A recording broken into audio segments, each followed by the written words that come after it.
at 2 a.m. Marcus Hill, a black single dad, never expected to see his boss, the woman who had made his life miserable for 3 years, standing drunk and broken at his door. She was powerful, untouchable, and now she was begging for help. Marcus had every reason to turn away. He had a daughter sleeping in the next room, a life already stretched thin. But one decision that night, one act of kindness he didn't owe her, would quietly change everything. Because the next morning, she didn't pretend to forget. Marcus Hill's phone buzzed against the nightstand for the 7th time in 20 minutes. He lay in the dark of his South Chicago apartment, staring at the ceiling, counting the cracks he'd memorized over 3 years of restless nights. The radiator clanked. Wind rattled the window. Naomi's breathing came soft and steady from the room next door. The phone buzzed again. Marcus reached for it with the slow resignation of a man who already knew he wouldn't like what he'd find. 7 missed calls. All from the same number. Victoria Winters, his boss. The woman who had, for the past 3 years, made every workday feel like walking barefoot on broken glass. The CEO of Winters Consulting Group, who reviewed his time cards like a forensic accountant, who questioned every creative choice, who once sent back a presentation 17 times because the font lacked authority. The screen lit up again. This time, a text. "Please help. I'm in trouble." Marcus sat up. His daughter's nightlight cast shadows across the hallway. He could hear her stuffed rabbit's music box winding down from when she'd fallen asleep, clutching it. He typed back, "What kind of trouble?" 3 dots appeared, disappeared, appeared again. "Downtown. Velvet Noir. They won't let me leave." Marcus closed his eyes. Every fiber of his exhausted body screamed at him to put the phone down, to protect what little peace he'd managed to carve out for himself and Naomi, to remember every dismissive comment, every impossible deadline, every time Victoria had made him feel small. She had power, resources. A dozen people she could call who owed her favors or feared her enough to come running. Why him? He looked at the photo on his nightstand. Naomi at Navy Pier last summer, cotton candy bigger than her face, smile wider than the lake behind her. He'd taken 3 buses to get there, spent money he shouldn't have, but she'd laughed so hard she got hiccups. That's what mattered. Keeping her world safe. Keeping his own boundaries intact. The phone buzzed one more time. "Never mind. I shouldn't have called." Marcus read those words 3 times. There was something in them, not manipulation, but defeat. A white flag from someone who didn't know how to surrender. He thought about the man his own father had been. Flawed, absent more than present. But the lessons he'd left behind were clear. You help people, even when they don't deserve it, especially then. Marcus stood up, grabbed his jacket, and wrote a note for Mrs. Chen next door in case Naomi woke up. He told himself he was doing this for his own conscience, not for Victoria Winters. He almost believed it. The Velvet Noir Lounge occupied the corner of a building that probably cost more than Marcus would earn in his lifetime. Glass doors, soft purple lighting, the kind of place where drinks had names like Midnight Soliloquy and cost $30. Marcus had never been inside. He'd walked past it 100 times on his way to the train, always with his head down, always moving. Tonight, he pushed through the doors. The bartender looked up a young guy with an undercut and a skeptical expression that suggested he'd already made decisions about what kind of person Marcus was. "We're closing," he said. "I'm here for Victoria Winters." The skepticism shifted to something closer to relief. "Thank God. She's in the back booth. Won't give us her keys, won't call a car, won't leave. We've got a private event in the morning. And look, just get her out of here, okay?" Marcus found her in the corner, surrounded by empty cocktail glasses arranged in a perfect line. Her suit jacket hung off the back of the booth. Her hair, usually pulled into a severe bun, fell loose around her shoulders. She was staring at something on her phone with the fixed intensity of someone trying to make the world stop spinning. She looked up when his shadow fell across the table. For a moment, neither of them spoke. "You came," she said finally. "You called." Marcus stayed standing. "What happened?" Victoria laughed a brittle sound. "Anniversary." "Of sorts." "Of what?" She didn't answer. Just slid her phone across the table. The screen showed a photo of a woman, older, elegant, with Victoria's eyes and sharper cheekbones. The date stamp read 15 years ago. "My mother," Victoria said. "She died today. 15 years ago today. Every year I think it'll hurt less. Every year I'm wrong." Marcus had prepared himself for a dozen scenarios on the drive over. A business deal gone wrong. A public scandal. Something that fit the Victoria he knew, controlled, calculating, armored. Not this. Not grief. He sat down across from her.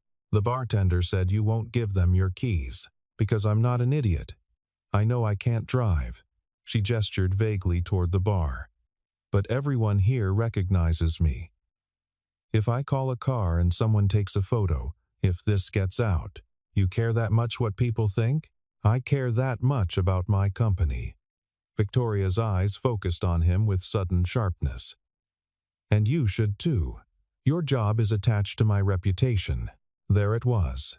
The edge he recognized. The woman who'd made him rewrite client proposals until 2 a.m. because she sensed weakness in his word choices. Marcus stood up. "I'll take you home." "Why?" The question came out raw. "You hate me." "I know you hate me. I don't know you well enough to hate you." Marcus held out his hand. "Come on. Before they call someone who'll make this everyone's problem." Victoria looked at his hand for a long moment. Then she took it. As they walked toward the door, Marcus noticed a man in an expensive suit watching from the bar.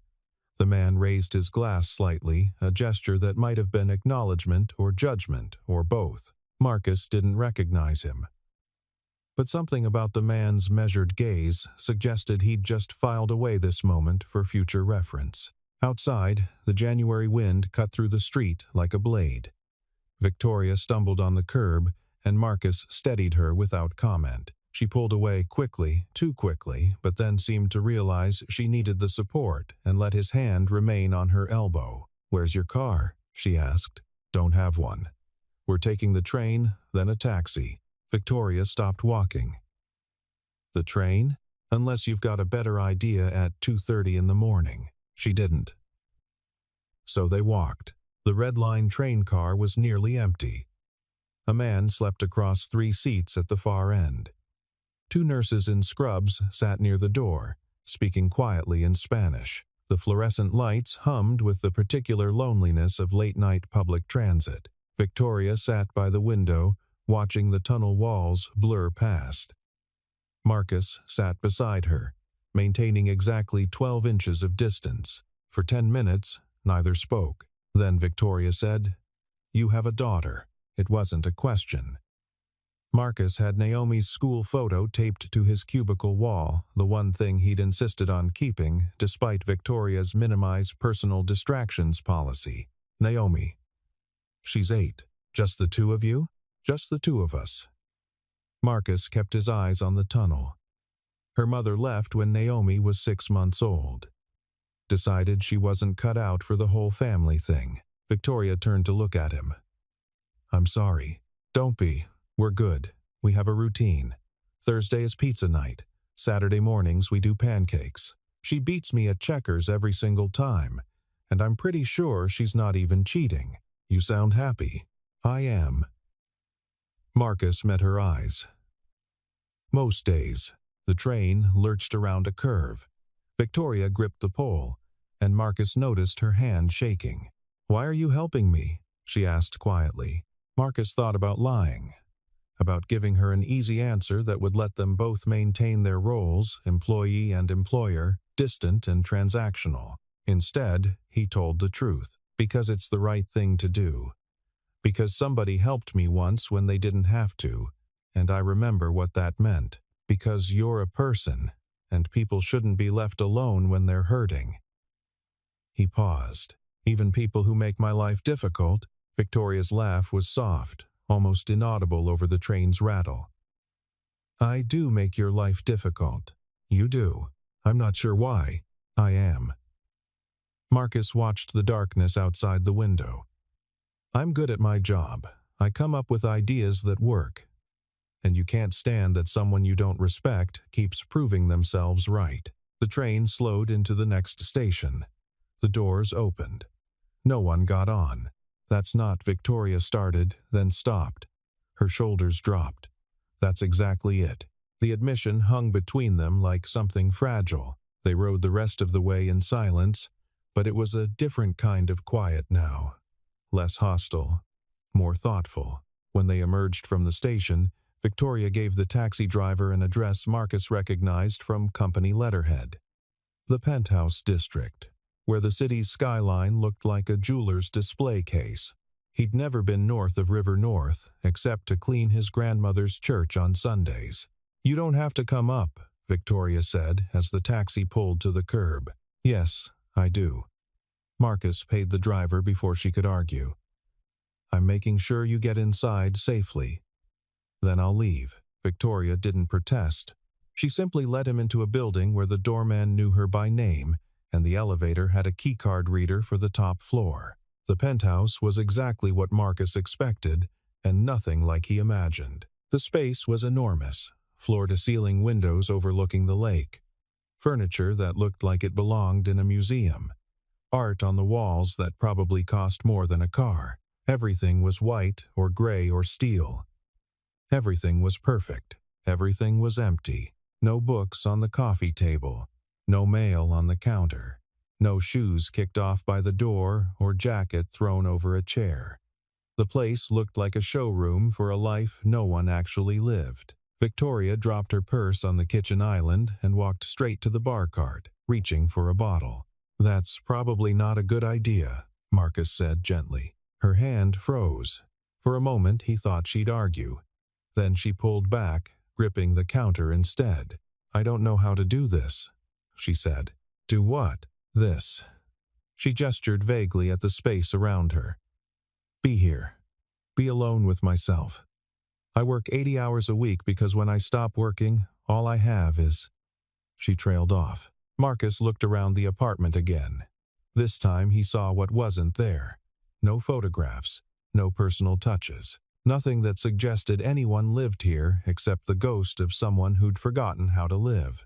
Then he saw it, a single frame on the bookshelf, half hidden behind a design magazine. The same photo from her phone. Victoria and her mother, younger, laughing at something off camera. The only proof that Victoria Winters had once been someone's daughter. Someone's joy. You miss her, Marcus said. Victoria followed his gaze to the photo. Her face crumpled for just a second before she caught herself, rebuilt the walls. Every day. Her voice was barely audible. She was the only person who saw me as more than what I could achieve. Who loved me even when I was difficult. Even when I was wrong. She sounds like a good mother. She was the best. Victoria wiped her eyes quickly, angrily, and I became exactly what she didn't want me to be. Cold, driven, alone.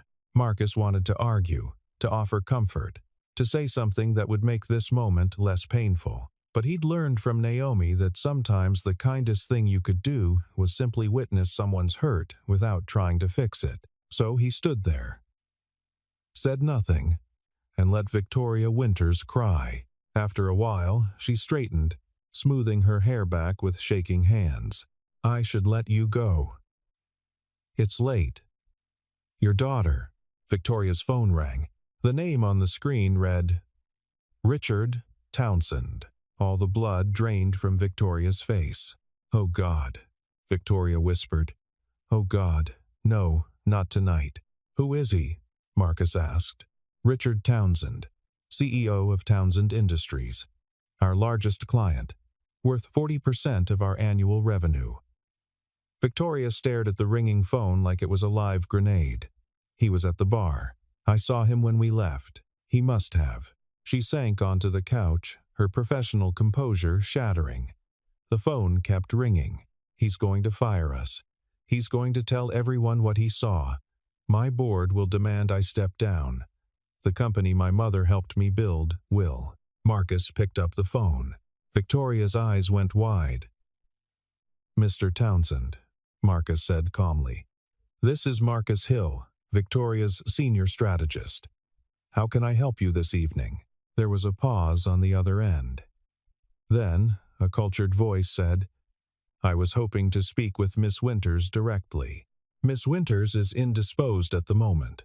We've been working late on the quarterly projections for your account. You know how she is about the details. Marcus kept his voice steady, professional. Is there something urgent I can assist with? Another pause. I saw her at the Velvet Noir earlier. She seemed unwell. Yes, sir. Personal matter. Family anniversary. I'm sure you understand how those can be. Marcus watched Victoria's face. She'd gone completely still. I drove her home to make sure she was safe. That's what team members do. I see. The silence stretched. And the projections you mentioned? On track for delivery Friday, as scheduled. Victoria actually wanted to call you first thing Monday to walk through the new verticals we're proposing. Unless you'd prefer an earlier meeting? Marcus heard papers shuffling. Friday's fine. And Mr. Hill? Yes, sir. Tell Victoria I appreciate people who take care of their own. That matters more than most things in business. The line went dead. Marcus set the phone down carefully. Victoria was staring at him like he'd just pulled her back from the edge of a cliff. What did you do? She whispered. I answered your phone. Kept a client happy. Standard Tuesday night. Marcus checked his watch. Wednesday morning. Technically. You lied to him. I told him we were working late. We are. I told him you'd call Monday. You will. Marcus met her eyes. And I told him, you have people who care about you. That part's negotiable. Victoria stood up slowly, like someone testing whether the ground would hold. You just saved my career. I answered a phone call. Marcus. Her voice cracked. You saved my career. After everything I've done to you. Every impossible deadline, every criticism. Every time I made you feel like you weren't enough. Yeah. Marcus picked up his jacket. All of that happened, and tomorrow we'll still have to figure out what comes next. But tonight, you needed help. So I helped. He walked toward the door. Victoria followed. Why? She asked again. Really? Why? Marcus thought about Naomi's face when he'd come home, defeated after particularly brutal days at work. How she'd hug him and say, You're still the best dad ever. How she believed the best in people, even when people didn't deserve it. Because my daughter is watching how I move through the world, he said finally. And I want her to see that kindness matters. Even when it's hard. Especially then. He opened the door. Victoria caught his arm. The projections you mentioned. We don't actually have projections due Friday. I know. But we do now. Marcus smiled slightly. See you Monday, Miss Winters. He left her standing in the doorway of her cold, empty penthouse, wearing yesterday's makeup and tomorrow's questions. On the train ride home, Marcus wondered if he'd just made the biggest mistake of his life, or the best decision. Marcus arrived at Winters Consulting Group at 8:47 a.m. Monday morning, carrying his usual lunch in a paper bag and expecting nothing to have changed. 3 years of working for Victoria had taught him a hard lesson. Vulnerability had a short half-life in the corporate world. By Monday, she'd have rebuilt her walls, restructured her defenses, and convinced herself that Friday night had been an aberration that everyone should politely forget. He'd prepared himself for the reset, for things to return to exactly how they'd been. He was wrong. At 9:03, Victoria Winters walked past his cubicle carrying 2 cups of coffee. She set one on his desk without breaking stride, then kept walking toward her office. Marcus stared at the cup. It was from the Good Place 2 blocks over, not the office machine. Made with oat milk, 1 sugar. exactly how he took it, though he'd never mentioned his preference to anyone at work. She'd remembered. Around him, the office buzzed with barely concealed shock. Jennifer from accounting mouthed, "What the hell?" From across the row, David, who'd worked here for 7 years, literally stopped mid-sentence in his phone call. Nobody got personal coffee from Victoria Winters. Nobody got acknowledgement before 10 a.m. And nobody, absolutely nobody, got treated like their preferences mattered. At 9:45, Victoria's assistant appeared at his desk. "Miss Winters would like to see you in her office." Here it comes, Marcus thought. The real conversation. The one where she thanks him for his discretion and reminds him that what happened stays between them. Maybe there'd be a small bonus. A gift card. Something transactional to even the scales. He picked up his coffee and followed.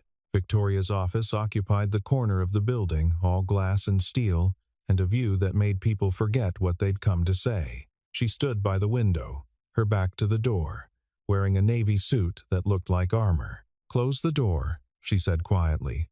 Marcus did. She turned to face him. Without her usual severe bun, with her hair pulled into a softer style, she looked younger, more uncertain. "I didn't forget," she said. Marcus waited. "I thought about pretending I did. It would be easier, for both of us." She walked to her desk, picked up a folder. "I could let you believe Friday night was a temporary lapse in judgment, that Monday morning erases everything, that we go back to exactly how things were, but I'd be lying. And I'm tired of lying. Especially to myself." Victoria held out the folder. "This is your personnel file. I've been reviewing it all weekend." Marcus's stomach dropped. This was it. The professional thank you followed by a strategic transfer to a different department. A way to create distance while maintaining deniability. "I've been a terrible boss to you," Victoria continued. "Not just difficult, terrible. I've questioned your work when it was excellent. I've given credit for your ideas to others. I've created impossible standards because—" She paused, choosing her words carefully. "Because you reminded me of everything I'd given up to build this company. You have a life outside these walls. A daughter who loves you. A sense of purpose that doesn't require a title or a corner office." Marcus said nothing.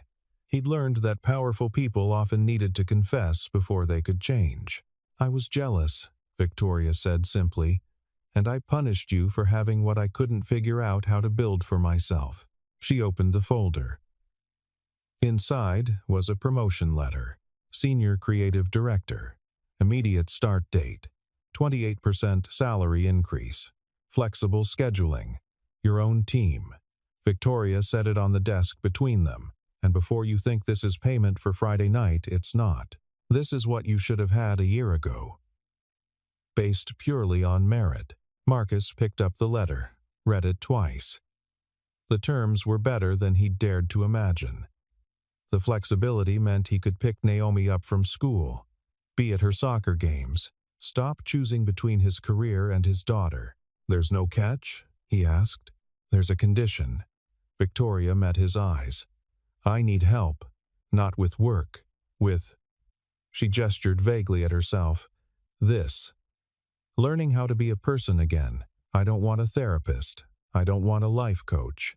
I want someone who'll be honest when I'm being impossible. Who'll remind me that success means nothing if you're building it on other people's suffering. You want me to fix you? No. I want you to hold me accountable." Victoria's voice was steady. "You don't owe me that. You don't owe me anything. But I'm asking anyway." Marcus thought about all the late nights, the unnecessary criticism, the 3 years of feeling invisible in his own career. He thought about Naomi asking why he always looked so tired. About the dreams he'd deferred because someone else's insecurity had blocked his path. Then he thought about Victoria standing in that empty penthouse, surrounded by everything success could buy and nothing that mattered. About her mother's photo, about the woman she used to be before grief and ambition had hollowed her out. "Okay," he said. Victoria blinked. "Okay?" On one condition of my own. Marcus set the folder down. You start seeing a real therapist. Someone qualified to help you process what you're carrying. I'm not equipped for that, and it's not fair to either of us if you expect me to be. Victoria nodded slowly. That's reasonable. And you have dinner with me and Naomi. Once a month. Nothing formal. Just pizza and a movie. See what normal looks like. Why would you want that? Because, Marcus said carefully, you asked me Friday night why I was helping you. Victoria looked at him for a long moment. Then she extended her hand. They shook on it, employer and employee, adversary and unexpected ally, two people making a fragile agreement to try something different. Thank you, Victoria said quietly. Marcus finished his coffee. It was perfect. 2 weeks later, Marcus was in his new office, a real office with a door and a window and space to think when Victoria knocked. Got a minute? She asked. Sure. He gestured to the chair across from his desk. It felt strange having her on the other side of the power dynamic. Victoria sat down, but she didn't speak immediately. She studied the photos on his desk. Naomi at her third-grade graduation. The two of them at a Cubs game, both wearing oversized hats, a crayon drawing labeled Best Dad in wobbly letters. You're a good father, Victoria said finally. I try to be. I wanted children once. When I was younger. Before I decided that success required sacrifice. She traced a finger along the edge of his desk. My mother used to say, Victoria, you can have everything, but you can't have it all at once. Life has seasons. I thought she was wrong. Thought I was smarter, more capable. What changed? She died. And I threw myself into work because it was the only thing that didn't hurt. Built the company into something that would make her proud. Except, Victoria's voice cracked. She wouldn't be proud. She'd be heartbroken at what I became. Marcus waited. I started therapy. Like you suggested. Victoria looked up at him.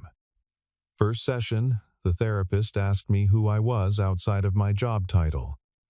I couldn't answer. Sat there for 20 minutes, trying to think of a single defining characteristic that wasn't related to Winter's consulting group. What did you come up with? Lonely. That's the only word I could find. She smiled bitterly. CEO of a successful company. Penthouse apartment. More money than I'll ever spend. And the most honest description of myself is lonely. So what are you going to do about it? Marcus asked. That's why I'm here. Victoria pulled out an envelope. I've been reviewing our clients, particularly Richard Townsend. Marcus tensed. Did something happen? The opposite.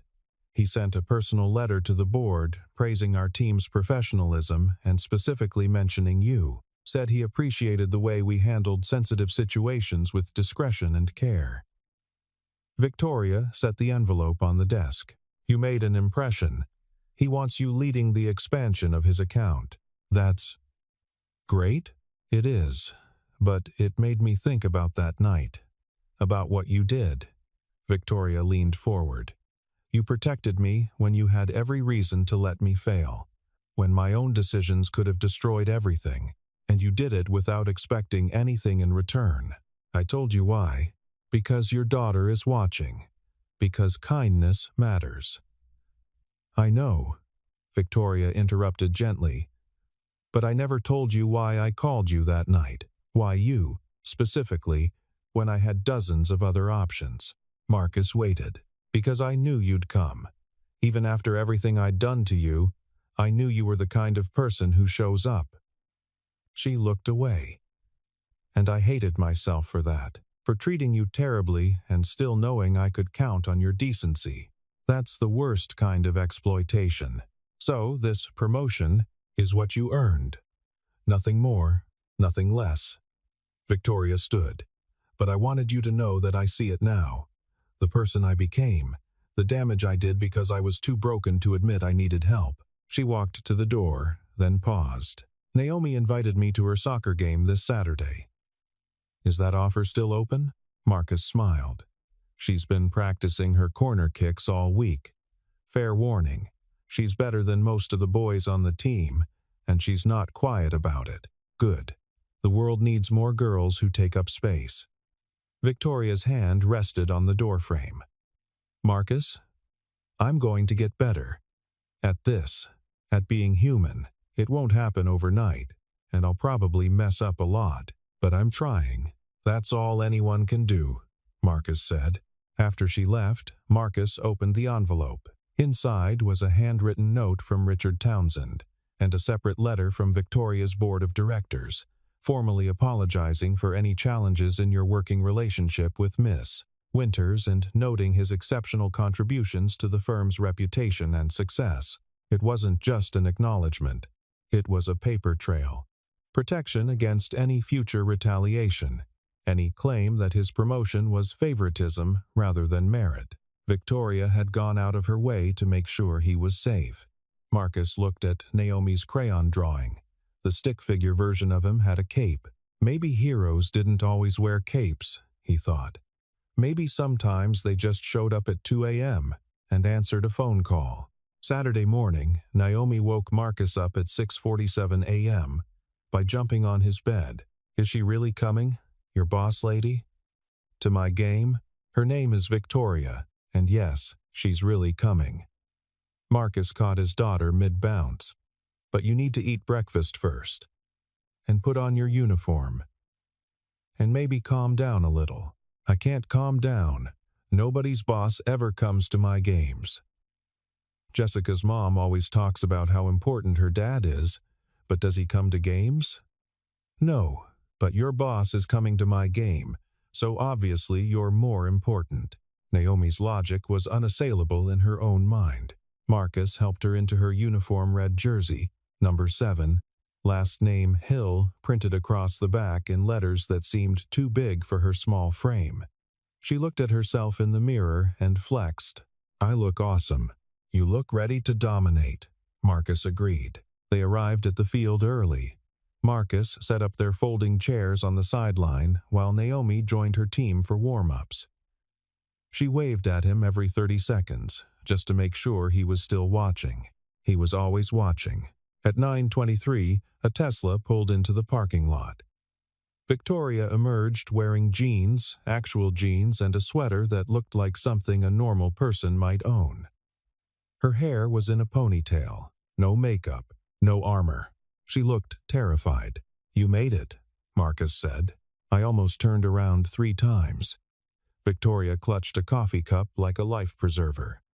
I don't know how to do this.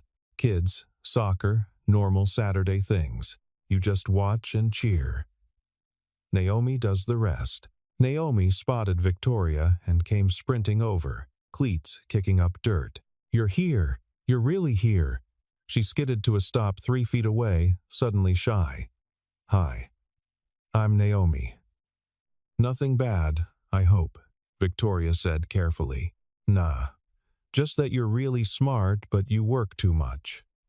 Naomi studied her with the unblinking intensity of children who haven't learned to hide their assessments. Daddy says you're learning how to be happy. Is that true? Victoria's eyes widened.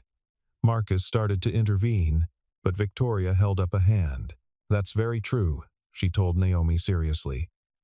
Your dad is helping me figure it out. Cool. You should eat more ice cream. That helps too.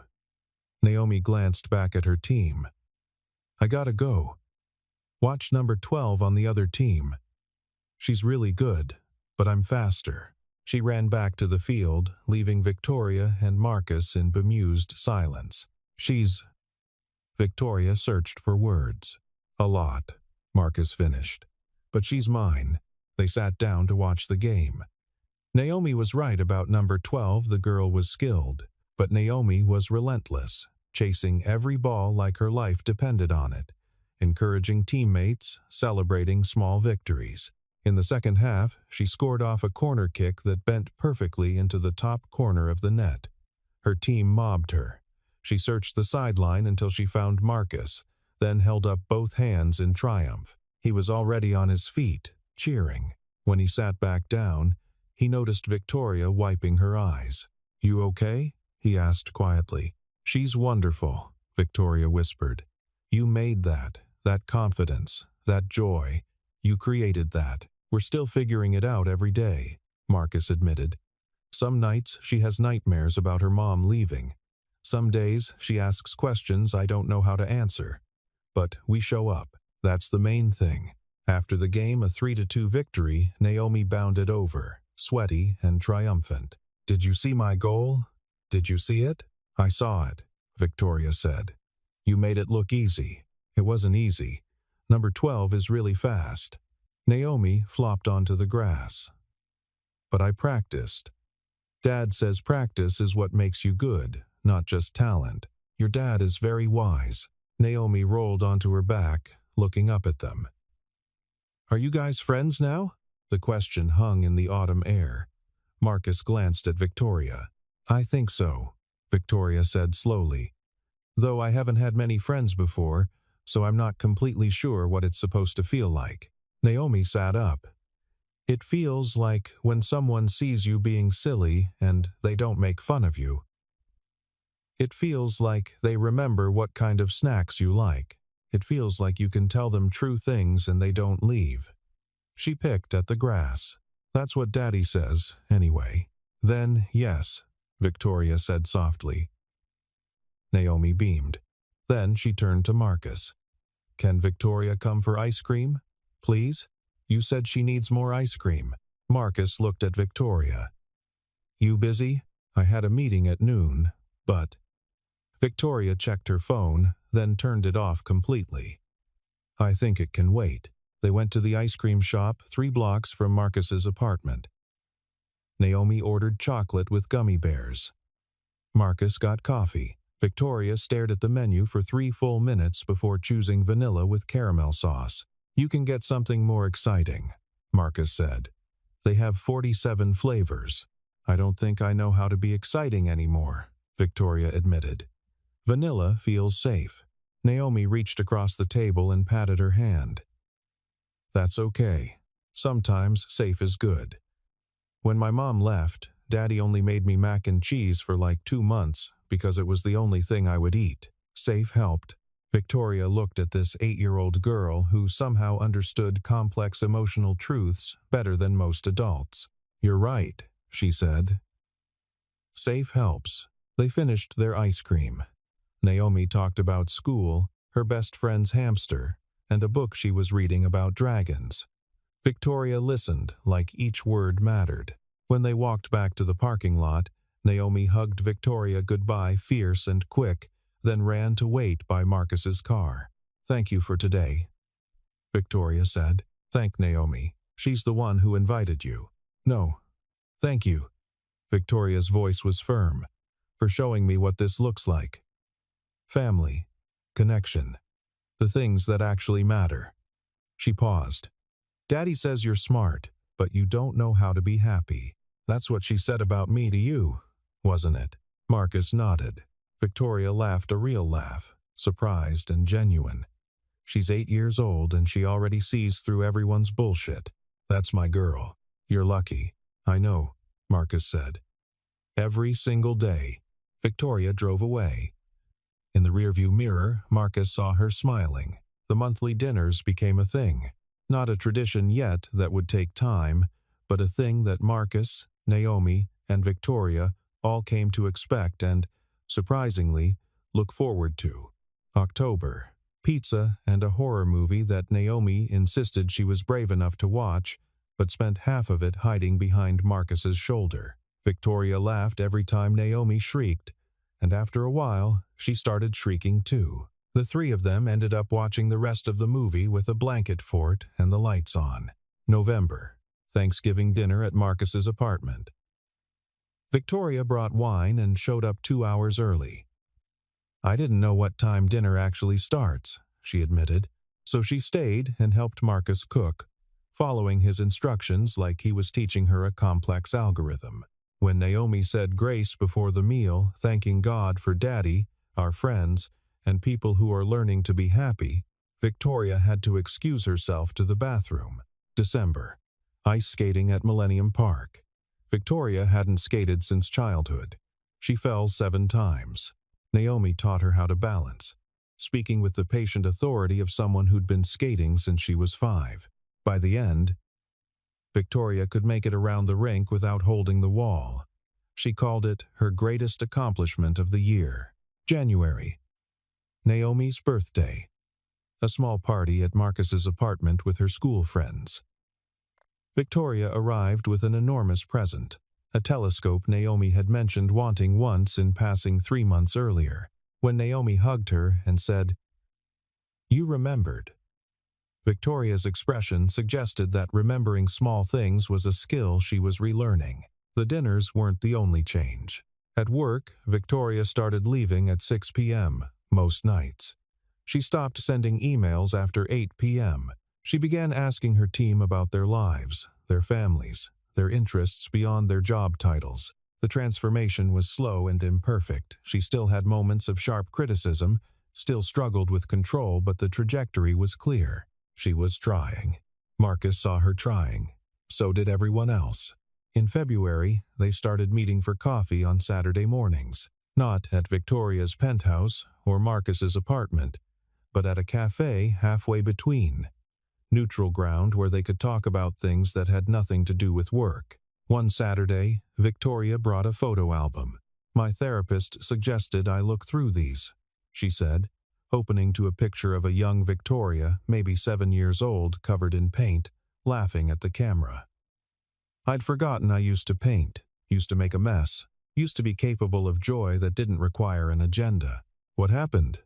Marcus asked gently. "My mother got sick when I was 16. Cancer. It took 3 years." Victoria turned pages slowly. "I became the adult in the room, managed her care, kept her business running, learned to compartmentalize everything messy and inconvenient. By the time she died, I'd forgotten how to be anything except competent. That's a lot to carry at 19. It was. But I told myself it made me strong, made me capable of building something that mattered." She stopped at a photo of her mother at her college graduation. "Turns out it just made me lonely." Marcus studied the photograph. "She's proud of you in this picture." She was, even when I didn't deserve it. Victoria closed the album. "I'm trying to become someone who would make her proud now. Not because of the company, because of who I am when nobody's watching. How's that going?" Victoria smiled. "I went to a pottery class last week, made the ugliest bowl you've ever seen. The instructor said it had character. I think that's code for structurally unsound. But you finished it?" "I finished it. Took it home. Put fruit in it." She laughed. "It's deeply imperfect and I kind of love it. Sounds like progress to me." They sat in comfortable silence, watching the February snow begin to fall outside the window. "Can I ask you something?" Victoria said finally. "Sure. When you helped me that night, when you answered Richard's call, were you afraid?" Marcus considered the question. "Terrified. I thought I was about to lose my job, thought maybe I was being manipulated, thought I was making a choice I'd regret, but you did it anyway. I did it anyway." Marcus met her eyes. "Because sometimes the right thing and the safe thing aren't the same thing, and you have to decide which one matters more.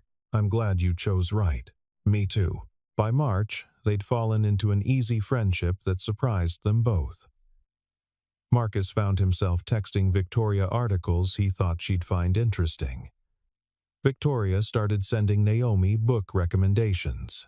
The boundaries between employer-employee and something more human had blurred into something neither of them had names for yet. It was Naomi who named it first. "Victoria's like family now, right?" she asked one night while Marcus tucked her into bed. "What makes you say that?" "Because she's always around, and she knows our routines. And when she talks about us, she says we instead of you guys." Naomi pulled her blanket up. "Plus, she looks at you the way you look at her." Marcus's heart skipped. "How do I look at her? Like she's important. Like you want to make sure she's okay." Naomi yawned. "Like maybe you like her." "She's my friend," Marcus said carefully. "Friends can like each other, Daddy. That's allowed." After Naomi fell asleep, Marcus stood in the hallway, thinking about 8-year-old wisdom and the way Victoria laughed now easier, more often, like someone remembering how. He thought about the walls that had come down, about pottery classes and ice skating, about a woman who'd been hollow, learning how to be whole. He thought about whether he was ready for whatever came next. 1 year and 2 months after Marcus answered a 2 a.m. call, Victoria invited them to dinner at her penthouse. "I'm cooking," she said. "Fair warning, I'm not good at it. But I'm trying." The apartment had changed. Books on the coffee table, mysteries and memoirs, and a children's book Naomi had recommended. Photos on the walls, some from the album, new ones of Saturday mornings and birthday parties. A ceramic bowl holding apples, lopsided and perfect. The place looked lived in, like someone had finally moved in. Dinner was pasta slightly overcooked with salad and bread that Victoria admitted she'd bought from the bakery downstairs. "The bread I tried to make looked like a brick," she confessed. "Even I have limits." They ate on the couch instead of the formal dining table. Naomi sprawled on the floor with her plate, telling them about her science project on constellations. Victoria listened with genuine interest, asking questions that made Naomi's face light up. After dinner, Naomi fell asleep watching a movie, curled against Victoria's side like it was the most natural thing in the world. Marcus carefully lifted his daughter. "I should get her home." "Or," Victoria said quietly, "you could stay. I have a guest room. She's comfortable." Marcus looked at Naomi's peaceful face, at Victoria, whose expression held something careful and hopeful. "Okay," he said. He carried Naomi to the guest room, tucked her in, and returned to find Victoria on the balcony, looking out at the city lights. "This view used to make me feel powerful," she said as he joined her. "Now it just makes me feel lucky." "Lucky how?" "Lucky that you answered when I called. Lucky that you gave me a second chance I didn't deserve. Lucky that somehow, impossibly, I found my way back to being human." She turned to face him. "Lucky that I got to know you." The words hung in the cold spring air between them. "Victoria, I know what you're going to say," she interrupted. "That I'm your boss. That there's a power dynamic. That this is complicated. You'd be right about all of it. That's not what I was going to say." She blinked. "It's not? I was going to say that I never expected this." Marcus gestured between them. "Any of this. A year ago, you were the person who made my life difficult. Now you're the person who shows up to Naomi's soccer games, who sends her books, who's become part of our lives in a way I can't imagine undoing. Is that good or bad?" "It's terrifying," Marcus admitted, "because I've spent 3 years keeping you at a distance. And now, that distance is gone, and I don't know what to do with that." Victoria stepped closer. "I'm terrified too, because I'm not good at this, at letting people in, at being vulnerable, at wanting something that isn't related to quarterly earnings or market share." "What do you want?" Marcus asked softly. "This. You. Naomi. Saturday mornings and pizza nights and feeling like I finally found the family I gave up looking for." Her voice wavered. "But I won't risk what we have if you're not ready. Our friendship matters too much." Marcus thought about the past year. About watching Victoria transform from the woman who'd made him rewrite proposals at midnight to the woman who bought telescopes for 8-year-olds. About the nights she'd called him just to talk. About the way Naomi lit up when Victoria arrived. About the way his heart had started to feel fuller, like a room that had been dark was slowly filling with light. "I'm scared," he said honestly. "I'm scared of messing this up. Of Naomi getting hurt if things don't work. Of crossing a line we can't uncross. So am I. But I'm more scared of walking away from something that feels right just because it's not what I expected." Marcus reached for her hand. "So, maybe we figure it out together? Slowly. Carefully. With a lot of communication and probably some mistakes along the way." Victoria's fingers closed around his. "That sounds remarkably sensible. I have my moments. They stood like that for a while, holding hands on a balcony 30 floors above a city that never slept, both of them aware that they were crossing a threshold into something unnamed and uncertain. "I should tell you something," Victoria said, eventually. "I've already talked to HR, put in a formal request to transfer you to a different reporting structure. You'd still be senior creative director, still have your team, but someone else would be your direct manager. You're that sure about this?" "I'm that sure I want the option of this, even if we decide to stay friends, even if nothing changes." She squeezed his hand. "I don't want power dynamics hanging over whatever we are to each other." Marcus pulled her close, and Victoria let herself be held, maybe for the first time in 15 years. She let herself be held without armor or agenda.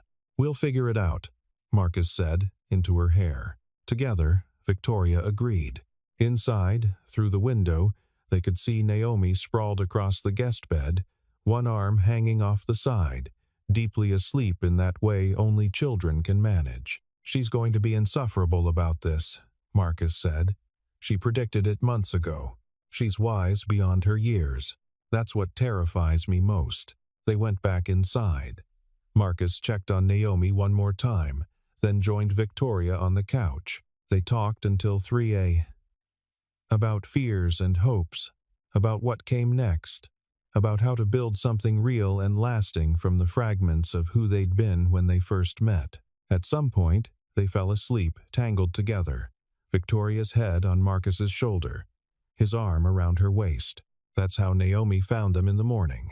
She stood in the doorway, studying them with the analytical gaze of someone who'd called this exact scenario months ago. Then she tiptoed to the kitchen, found cereal and bowls, and made breakfast. When Marcus woke up an hour later, Naomi was sitting cross-legged on the floor, eating Cheerios and watching cartoons with the volume low. "Morning, Daddy," she said without looking away from the screen. "I made breakfast. Victoria's still sleeping. You should probably let her sleep because she looks happy." Marcus's heart swelled. "How did I get such a smart kid? Genes, probably. And you're a good teacher." Naomi glanced back at him. "Are you happy?" "Yeah, sweetheart. I'm really happy." "Good. That's what I told Victoria she needed." "I'm glad you're helping her find it." "I think she's helping me find it too." Naomi nodded sagely. "That's how it works best, when people help each other." The wedding was small. Just close friends, Naomi's soccer team, and a handful of colleagues who'd watched the transformation unfold. They held it in the community garden 2 blocks from Marcus's apartment, now their apartment. Victoria had insisted on keeping it simple, meaningful, rooted in the neighborhood that had become her home. Naomi was the ring-bearer. She took the job very seriously, carrying the pillow down the aisle with the kind of focus usually reserved for championship soccer matches. When Victoria appeared at the end of the aisle, Marcus felt his breath catch. She wore a simple white dress, her hair down, no armor. Just Victoria, just the woman who'd learned to be happy. The ceremony was brief. They'd written their own vows. Marcus went first. "1 year ago, I answered a phone call I didn't want to take. I showed up for someone who hadn't earned it. And somehow, impossibly, that decision led me here. To you, to us, to a family I never saw coming but can't imagine living without. You taught me that change is possible, that people deserve second chances, that kindness isn't weakness, it's the strongest choice we make." Victoria's turn. Her voice shook only slightly. "1 year ago, I hit bottom. Called a man I'd treated terribly and asked for help I didn't deserve. You came anyway. You saw past the armor to the broken person underneath. You offered friendship when you could have walked away. You showed me what it means to show up, not just for the easy moments, but for all of them. You gave me back my humanity. And then, you gave me your heart. I will spend every day earning that gift."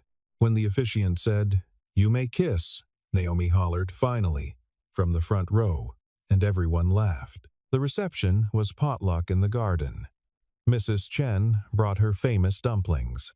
The neighbors contributed dishes from a dozen countries. Someone set up speakers, and Naomi immediately commandeered the playlist. As the sun set, Marcus and Victoria danced under string lights while Naomi orchestrated an elaborate game of tag with the other kids. "Did you ever imagine this?" Victoria asked, her head on Marcus's shoulder. "Not once," Marcus admitted. "A year ago, I was just trying to survive.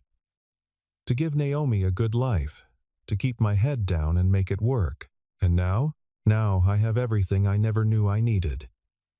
He pulled back to look at her. "How about you? Any regrets?"